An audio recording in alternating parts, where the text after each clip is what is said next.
नमस्कार, आप देख रहे हैं एमपी न्यूज और मैं हूं आपके साथ मानवी ठाकुर। शुरुआत करते हैं आज की खास खबरों के साथ। अब जेल से जेल प्रहरी कर रहा था ब्याज का धंधा। गंजबासौदा उप जेल में चल रहा सूदखोरी का धंधा आरक्षक आरोपों के घेरे में। आरक्षक को 64,33,000 रुपए के बदले दे चुका है युवक 83,62,000 रुपए।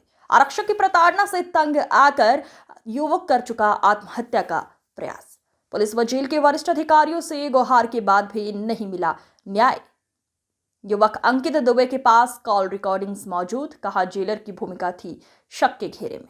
गंज बासौदा तहसील में स्थित बासौदा उपजेल में पदस्थ जेल प्रहरी रामबाबू शर्मा एक युवक अंकित दुबे ने सूदखोरी का आरोप लगाया है। युवक ने आरक्षक से 64,33,000 रुपए लिए थे, जबकि वो अलग अलग किश्तों में 83,62,000 रुपए वापस कर चुका है। इसके बावजूद आरक्षक ने युवक पर मूल रकम वापस करने का दबाव बनाया। आरक्षक की प्रताड़ना से तंग आकर युवक एक बार आत्महत्या का भी प्रयास नवंबर के महीने में किया था और अभी भी अंकित परेशान और दबाव में है।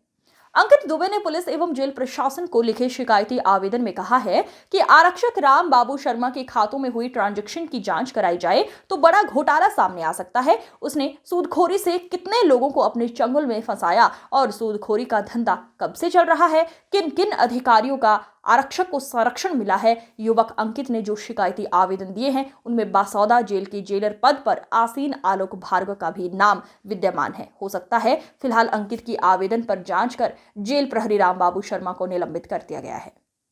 शासन की छवि इससे धूमिल हुई है, ये नहीं होना चाहिए थी। ये प्रहरी और अंकित दुबे का आपसी निजी मामला है।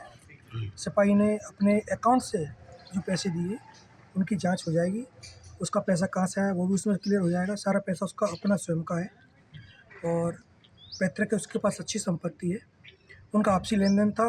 जब ये चीज़ क्लियर हुई तो उसको सस्पेंड भी कर दिया गया है प्रहरी को। उसके ऊपर जांच चालू हो चुकी है और कल एक प्राथमिक जांच हमारे अतिरिक्त महानिरीक्षक साहब जो आए थे उन्होंने भी जांच की।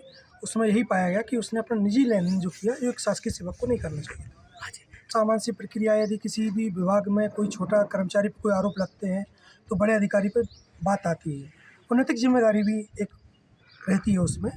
तो ये जांच होगी, इसमें जब जांच का निराकरण हो जाएगा आप सबको मैं बता दूँगा। सर, ये लेन देन की जानकारी मुझे बिल्कुल नहीं थी। अब इनके बीच विवाद बढ़ा तो कुछ दिन पहले लगभग इसी माह में बात आ सकता हूँ मैं कि अंकित दुबे और उनके बीच जो बात हुई थी, उन्होंने बताया कि साहब हमारे बीच समस्या हो गई है। मैंने कहा एक काम करो, आप कोर्ट जाए, क्योंकि आपसी लड़ाई करने से कोई मतलब नहीं है। सबसे अच्छी तरह के कोर्ट सही निराकरण करेगा किसको देना है किसको नहीं लेना। इतनी ही जानकारी थी। उसके बाद फिर मैटर ऊपर आ गया। छोटे से मामले में फरवरी मार्च के महीने में जेल गया। करीब 2 संडे पड़ जाने के कारण मेरी जमानत नहीं हो पाई, तो सोमवार को मेरी जमानत हुई। फिर इसके बाद इनने, जब मैं जेल में रहा था तो इनने मुझसे पूछा कि क्या करती है, तो मैंने उनको बताया कि मेरे पास मंडी कैंटीन थी उस समय और मेरा पचमा रोड पर रेस्टोरेंट भी है और मैं छोटा सा कलेक्शन का भी काम करता हूँ। कल क्या कर और क्या है मेरे भाई साहब बच जाइए, कल कुछ बड़ा करोगे? मैंने कहा यार एक जेल पे ही अपन से कह रहा हो कि बड़ा करोगे। मैं ठीक है भाई साहब, पहले जहाँ से तो निकले फिर देखेंगे कैसे बड़ो करेंगे। कुछ नहीं भाई साहब, फिर मेरी जमानत हुई। फिर ये एक शादी समारोह मुझे मिली, उसमें जेलर साहब भी थे शादी समारोह में, राम बाबू शर्मा भी थे और उसमें मैं भी गया था। तो फिर इनने मुझसे कहा, हालांकि उस शादी समारोह में जेलर साहब से बात नहीं हुई, उस शादी समारोह में राम बाबू शर्मा से मुलाकात। फिर मुझसे कहने लगे आओ पंडित जी अपन बाहर चलते। जी क्या भाई साहब इंडिपेंडेंट सिगरेट पीते, तो मैंने इनको सिगरेट वगैरह जो भी पिए, तो फिर जब मुझसे कहने लगे मैंने आपसे जेल में कहा था कि कुछ बड़ा करोगे, तो मैंने कहा भाई साहब अब बताओ क्या करना है। जेल में तो वैसे है कि जेल के बाहर निकल वैसे कौन कौन पहचान रहा हूँ। तो मेरे से कहला मेरे पास पैसा है, आप उसको चलाओ। ठीक है भाई साहब। फिर इन्होंने मुझे भाई साहब मेरा नंबर लिया। अगले दिन मुझे भाई साहब शनि मंदिर पर बुलाया, जेल के पास जो शनि मंदिर है वहाँ पर मुझे भाई साहब तकरीबन 2 लाख रुपये दिए थे ऑन कैश। मैंने ठीक है भाई साहब। फिर उस 2 लाख रुपये का मैंने थोड़ा बहुत बाजार में चलाया, जो मेरा व्यापार है मैंने उसमें लगाया। फिर इसके बाद मेरा इनसे लेन देन चलता रहा तो तकरीबन मेरा इनसे 10-11 महीने लेन देन चला। तो इनने मुझे 63 लाख रुपए दिए, 63 लाख रुपये फुटकर राशि के रूप में। और मैंने जो भी मेरा व्यापार था मैंने उससे कमा के इनको 84 लाख रुपए दिए, जो मेरे पास मैंने इनको नगद पैसा दिया है, फ़ोन पे भी दिया है। और इनने एक गाड़ी की सर्विस कराई थी।